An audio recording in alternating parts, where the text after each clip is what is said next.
Our whole Western civilization is based on an assumption. The assumption is that there is a split within reality between what we call the external reality, matter, and the internal reality, mind. The philosopher René Descartes formulated in his philosophy as the split between the res cogitans, the observing, perceiving inner subject, and the res extensas, the external material object which is existing within time and space. So this split, this duality, is the very basis of our whole Western civilization, which has the assumption that the mind is not only perceiving reality, but by acting in this world can control, can even manipulate the external reality. So TimeWaver is also aware about this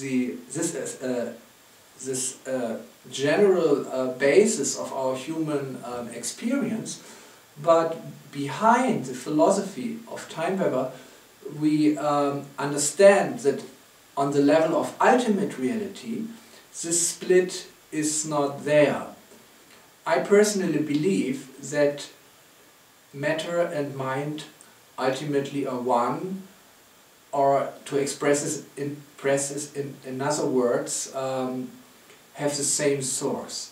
So if one goes extremely to the outside, like modern science has gone this way in the beginning of the 20th century by first discovering the theory of relativity, 1905 by Albert Einstein, and then simultaneously discovering quantum physics. They went extremely to the outside by going into matter. And this going into matter has two paths. One path is going into the microcosm, looking at the smallest particles of physical reality, and the other direction is going to the cosmological scale of the galaxies and the universe. So one way resulted in the development of quantum physics, and the other way developed into the development of general relativity, theory of gravitation, and modern cosmology. But the interesting thing is that the more the human mind tried to enter into the objective nature of matter, looking at the atoms, looking at the elementary particles, looking even if there is something more basic than or more fundamental than the elementary particles, trying to discover the ultimate object, what matter really is. The more the human mind tried it in the beginning of the last century, the more it discovered that the ultimate object isn't really an object.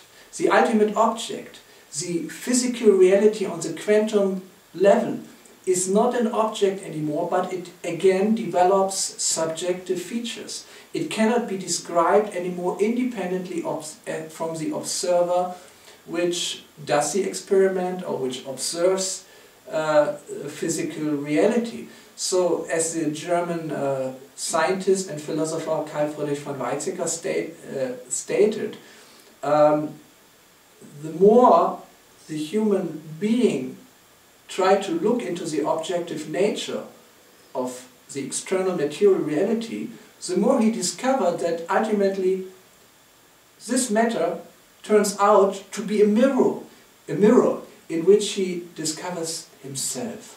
So that's a funny thing. We try to make matter an object, try to separate it as far as possible from our own subjective conscious nature, and the more we do it, the more we suddenly rediscover that the object we are looking at it is not separated from the observing subject, which is our conscious self. So this is something amazing. It was an amazing discovery at the beginning of the last century, which shocked the physicists. Therefore Niels Bohr said, if you're not shocked by quantum physics, you didn't understand it. And simultaneously, in the same time, starting with 1896. It was the discovery of radioactivity. Simultaneously, Sigmund Freud was the first to publish scientific papers on the exploration of the subconscious by psychoanalysis. So I consider therefore 1896 to be a very important event for science. On the one hand, a great revolution was caused leading through to quantum physics to discover the subjective nature of the so-called objective matter. On the other hand, by exploring scientifically the innermost psychic reality, the innermost subjective reality of the subconscious, by the research of Sigmund Freud and later Viktor Frankl and Alfred Adler and Carl Gustav Jung, something like the objective nature of the human psyche was discovered, simultaneously to the great genius discoveries of quantum physics. What do I mean by the objective nature of the human psyche?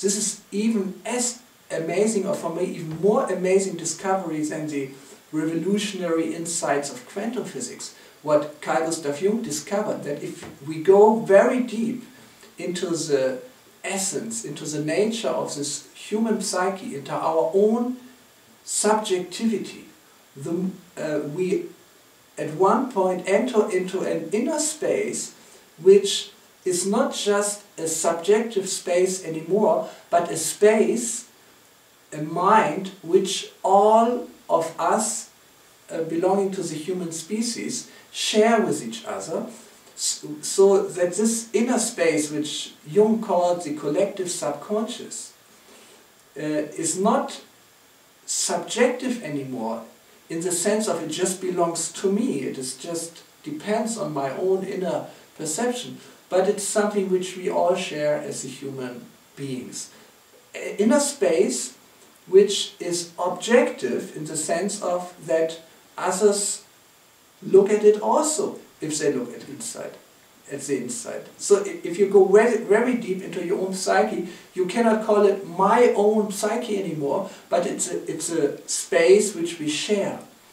Jung discovered this empirically by looking at the dreams and the experiences of 10,000s of patients within his own practice of psychology and psychoanalysis, but also with many others dealing with the subjects. It wasn't a religious or spiritual assumption, but an empirical observation. There is something within ourselves which is collective, which is objective, which is an inheritance of the human being, and which has on a very deep level something like an objective absolute knowledge, something which transcends the subjectivity of our individual consciousness. So if we look very deeply within, we find something like an objective psyche, and if we look very far to the outside reality which we observe, we come to something like a subjective matter. So the outer space becomes subjective and the inner space becomes objective. Therefore, I'm very, very strongly convinced that if we go very far outside, and if we go simultaneously very deep inside, we meet at the same point. That the subjective matter and the objective psyche turn out to be the same one reality, which in ancient cultures like the ancient Buddhist culture or the ancient Vedic culture or the ancient Chinese culture call the one mind. In the Tibetan Buddhism it's called Dharmakaya. In the Sanskrit terminology it's called Brahman. In the Chinese terminology there is different expressions for it. So all of the ancient cultures who were much more concerned with the subconscious, whereas our culture is mainly concerned with the conscious reality, the external reality, what we can live outside of ourselves. This internalized cultures, which which were more in connection with the subconscious, they had this realization. So I believe this time in which we are living now is very, very amazing, and it's very important in the history of humanity, because we made an extremely sophisticated progress in the development of consciousness. And development of consciousness means differentiation in our perception of reality. The differentiation is amazing. Just look at what modern medicine discovered about all the different aspects and parts of the human body. Just look at a cell, how many components it has, how many hundreds of thousands of biochemical processes, different biochemical processes, taking place in our cells every second, any millisecond. The differentiation of elementary particle physics, of cosmology, and at the same time the differentiation in the complexity of our life, our just daily life. We are dealing with smartphones and with all the information of the internet, with the complexity in our job, in our work, in business. It's just amazing, it's overwhelming and mind-blowing, and therefore the most common problems and diseases which we nowadays have is called burnout. Burnout many times is just due to being overwhelmed by the complexity of one's life.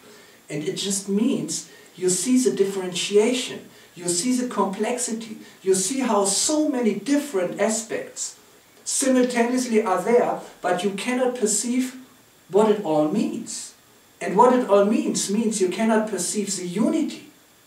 Because the unity is not available through the differentiation of consciousness. The unity is available by the discovery of the inner world. Because the more you go inside, the more you approach unity. The more you go outside in external consciousness and in matter, the more you approach diversity and differentiation. So the only way how we can handle the complexity and differentiation of consciousness is to simultaneously go deep inside and discover the deep meaning of it, to discover the deep unity within ourselves. So therefore, in this moment where we have the great chance of this highly, extremely differentiated and developed consciousness with all its scientific implications, with all our differentiated perception, is to go deep inside and combine the inner and the outer experience. And this combination takes place on a very deep internal level, which we can call the psychomatter or the meta-psyche. We don't have an expression for it. We can call it the one mind, we can call it the one level of existence. I like to call it the information field. Because information is kind of an aspect of matter, but it has a mental or a component of mind. Information is not matter, but it is also not pure mind.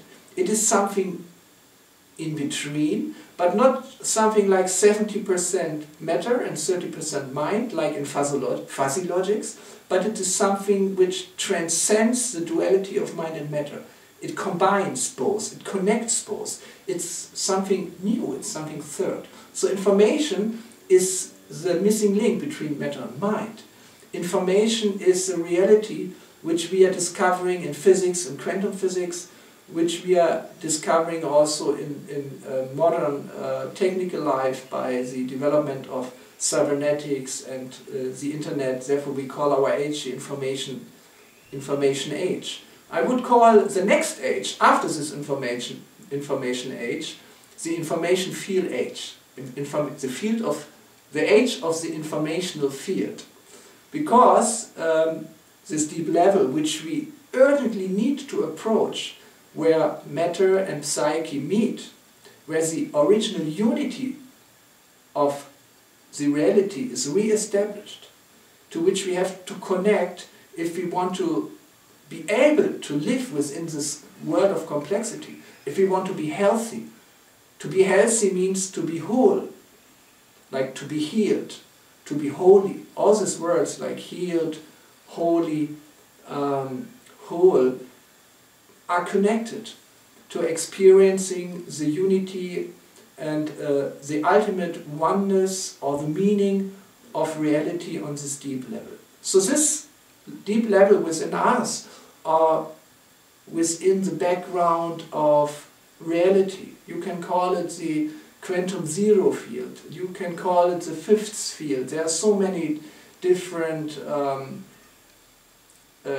terms which try to describe it.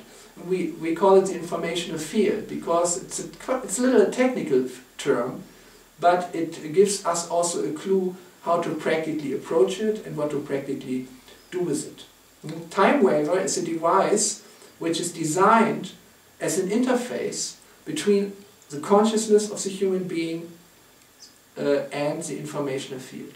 Therefore, TimeWaver is a device which is designed to re-establish the communication between our conscious and our subconscious being, between the outer world and the deeper meaning behind, between the outer physical reality in which we're living as a conscious being and the deeper psychological or also spiritual levels of reality. And we are we are convinced, and also by so much experience with 10,000s of clients, we are convinced that the problems which people are facing nowadays, be it health problems, be it problems in business, whatever happens in life, is not just happening by chance, but it has a deep reason. It has a deep connection to underlying